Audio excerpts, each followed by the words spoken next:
एक बार एक वैज्ञानिक ने एक टिड्डे को पकड़ा और उसे अपनी आवाज पर छलांग लगाना सिखाया।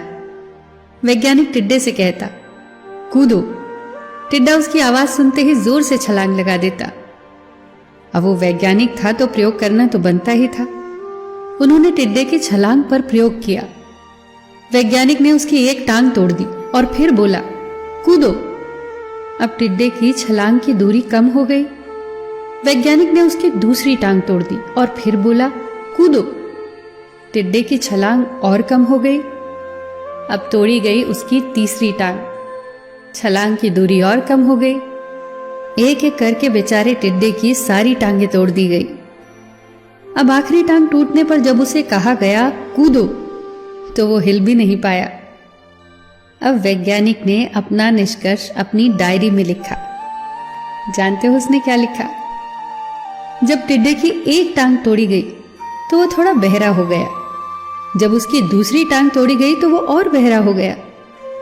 हर टांग टूटने के साथ वो और बहरा होता गया और सारी टांग टूटने के बाद वो बिल्कुल बहरा हो गया। जोर जोर से चिल्लाने का भी उस पर कोई असर नहीं हुआ। वो तो अपनी जगह से हिला तक नहीं। छलांग लगाना तो दूर की बात थी।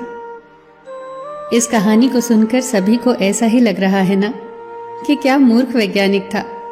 इतनी सीधी सी बात उसे समझ नहीं आई। क्या कुछ लोग ये भी सोच रहे होंगे कि ये तो किसी बच्चे को भी पता है कि टिड्डे की छलांग उसकी टांग टूटने की वजह से कम होती जा रही थी, ना कि वो बहरा हो गया था। पर दोस्तों, हम सभी जीवन में कई बार ऐसे ही मूर्ख बन जाते हैं। कई बार जीवन में दो घटनाएं एक साथ ऐसे घटती हैं कि उनका एक दूसरे से कोई संबंध होता ही नहीं, फिर भी ऐसा लगता है कि गहरा संबंध है। कभी कभी दिखता कुछ और है, हमें समझ कुछ और आता है और वास्तव में होता कुछ और है। इसीलिए अगर पछताना नहीं है तो जीवन में जल्दबाजी में कोई निर्णय न ले। हमेशा समझबूझ का इस्तेमाल करें, सावधानी बरतें, नतीजे सोच विचार कर ही निकालें। दोस्तों, आपको ये छोटी छोटी कहानियां और उनकी सीख कैसी लग रही है, हमें कमेंट सेक्शन में ज़रूर बताइएगा।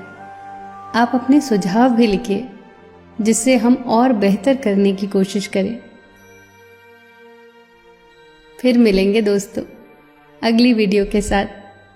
तब तक के लिए अपना ख्याल रखना और हमेशा मुस्कुराते रहना।